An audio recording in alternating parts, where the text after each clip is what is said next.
की चिंता, काय की चिंता, न रहवे की चिंता, न खाएवे की चिंता, न चिल्लाएवे की चिंता। काय को चिल्लाते दोपहरी में चुपचाप घरे न पत्ते हवा में। और ये पेट इतना निश्चिंत है, इस पेट को शरीर से कोई लेना देना नहीं। हाथ टूटे तो टूट जाए, पैर टूटे तो टूट जाए, तुम हॉस्पिटल में पड़े रहो, तुम रो, पेट को मतलब नहीं, इसे भरो, ये खाली नहीं रहेगा। अगर पेट में दर्द शुरू हो जाए तो हाथों पटकता है, पैरों पटकता है, लेकिन पेट को मतलब नहीं, मारो मत जाओ, लेकिन हमें भरो, हम खाली नहीं रहेंगे। और पेट को भरने के लिए क्या चाहिए? रोटी। दो ही अक्षर बनते रोटी में, रोटी। और रोटी का काम क्या होता है? रोटी का काम होता है नाचने का। रोटी नाचती है, जब रोटी हाथ में होती है तब भी नाचती है, पटा पे पड़ती है तब भी नाचती है, तवे पे आती है तब भी नाचती है, और जब चूल्हे के अंदर घुसती है फिर भी नाचती है। ये रोटी छोटी से बड़ी होती है नाच नाच के।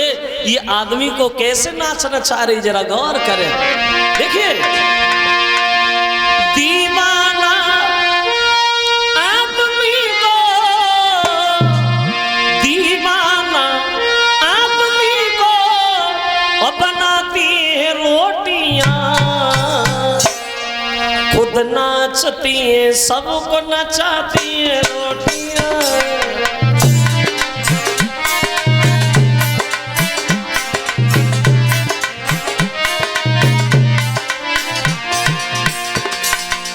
जरा गौर करें, रोटी के लिए कौन क्या काम नहीं करता, रोटी के लिए इंसान झूठ बोलता। भाई का दुश्मन भाई है रोटी के लिए, पंच कहीं पे अन्यायी है रोटी के लिए, बहू सास में लड़ाई है रोटी के लिए।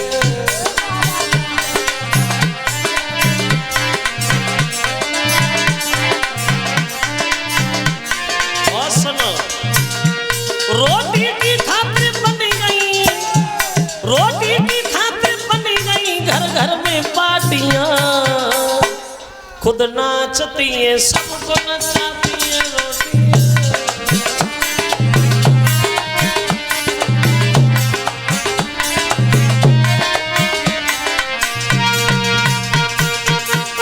बोले खुद नाचती है सबको नचाती है रोटियां।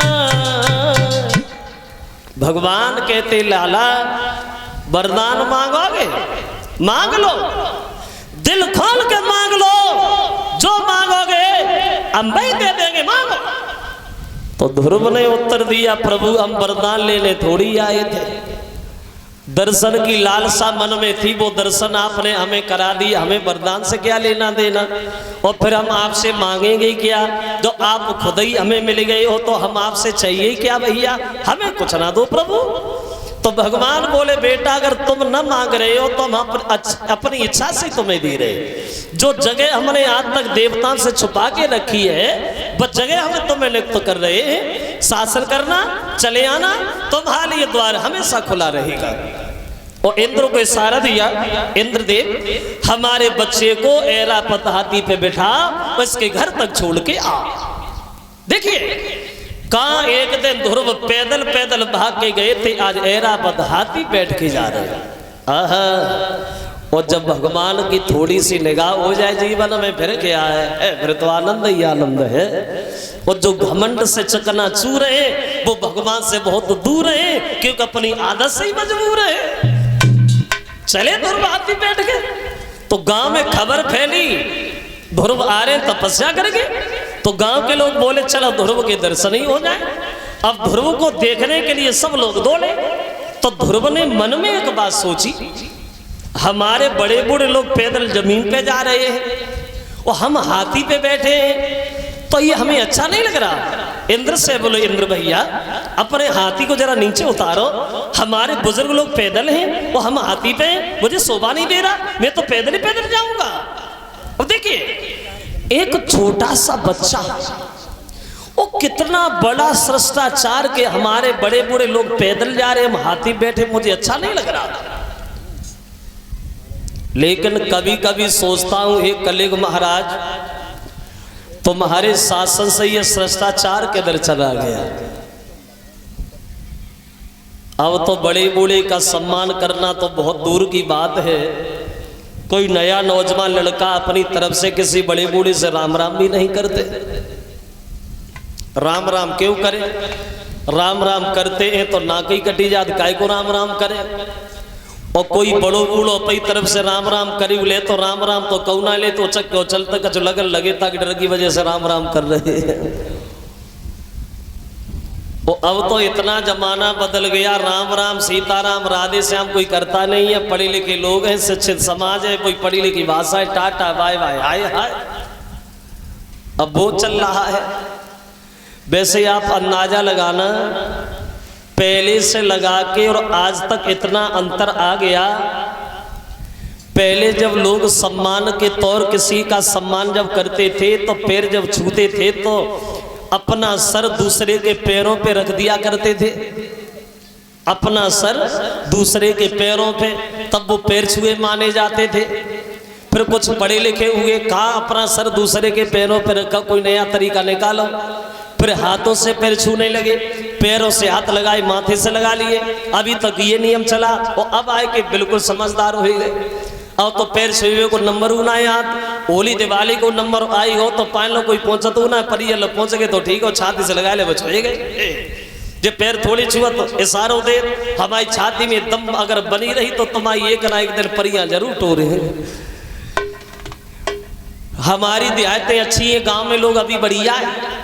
जो परियल्लो तो पहुंची जात, बड़े बड़े शहरों में देखो वे परियल्लो तक ना पहुंचा, एक दूसरे को पेट ही छू लेता है। क्या करे तो बस रहे हम सही कह रहे, यानी अंतर आ गया, फर्क आ गया।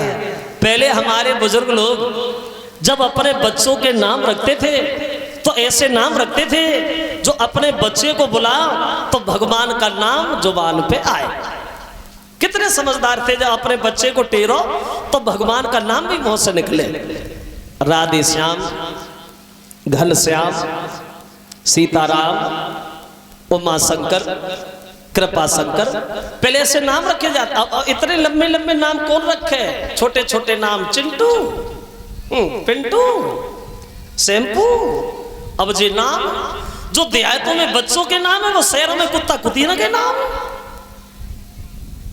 अरे हम सही कह रहे हैं, जो लोग देहातों में बच्चों के नाम रखते हैं वो शहरों में कुत्ता कुतीना के नाम रखे जाते। इतना बदल गया आदमी, इतना बदल गया। देखिए कभी कहता है कि गई बदली वेद की प्रणाली, हुआ देश धर्म से खाली। गई बदली वेद की,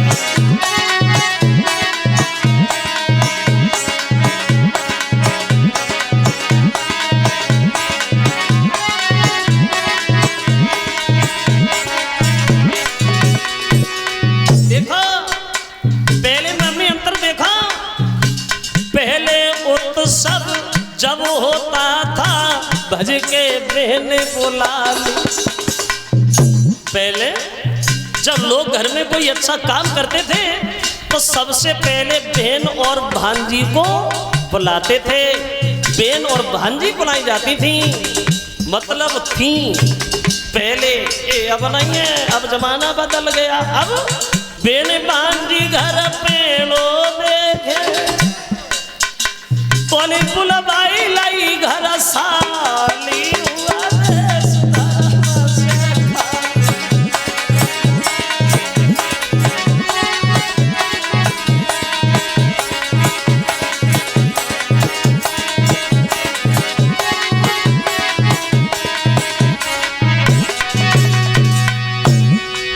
यानी पहले बहन बुलाई जाती थी, उनकी जगह साली बुलाई जाती है। चलो कोई तो बुला लिया जाता है। दूसरी बात, अरे द्वापर में श्री कृष्ण राज्य में बही दूध की नाली। द्वापर युग में हमारे भगवान कन्हैया के शासन में हमारे देश भारत में दूध की नदियां बही गई और कलयुग में दूध के दर्शन ही नहीं है। बाल बच्चा घरे रोबत पड़े तो वे पड़े उन्हें भैंस से निकाल नहीं पाओ, वे लेकिन पहले से ही खड़े हैं। अभी हमारी देहातें ठीक है, जो देहातन में गांव में भैंसियां दूध देती हैं, शहर में देखो आदमी दूध देता है घर घर। अब उन्हीं के वंश के पीरे चाय की भरी भरी प्याली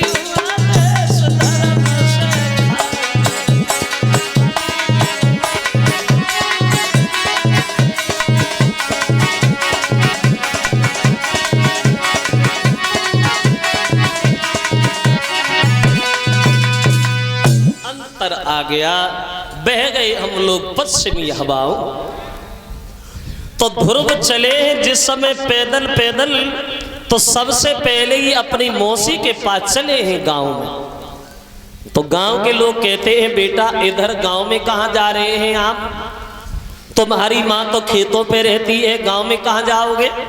तो बोले हमें मौसी से मिलना है, हमें मौसी से पहले काम।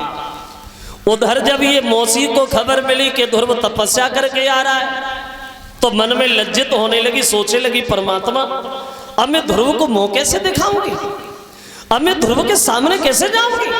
उस दिन मैंने ध्रुव से बड़ा गलत कहा, अब मैं क्या करूं। दासी से बोली दासी जहर ही ले आ, खाए ले मर जाए। तो दासी बोली अब तू जहर मंगाए रही है, तब जेब ना सोची कि मरेगो के जिंदा रहेगो। और बोली दासी पहले ध्रुव को तूने मारो, पहले ध्रुव को तूने मारो, वो अब पछताई रही है। और छुटने ना पाए का नोची तू कहा छुटाई रही।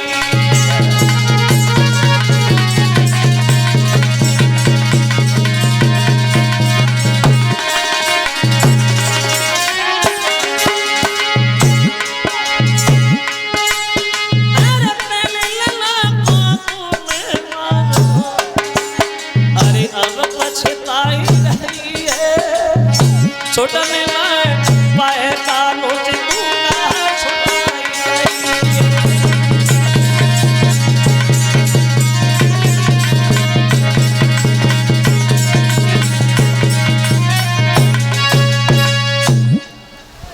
आराम से, गर्मी बहुत होती। ध्रुव चले तो मौसी ने शर्म के कारण किवाड़ बंद कर लिए वहां। और ध्रुव आवाज लगाने लगे मौसी किवाड़ खोलो। अब मौसी किवाड़ नहीं खोल रही है, तो ध्रुव आवाज लगाते मैया किवाड़ खोलो। कि माता दरवाजो खोलो, ओ आईरो तेरो साथे लो लाल।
मौसी ने किवाड़ खोली तो दोनों हाथ जोड़ के क्षमा मांगने लगी है, माफ करना पुत्र ध्रुव, उस दिन हमने तुमसे बड़ा गलत कहा, हमसे भूल बन गई, हमें क्षमा करो।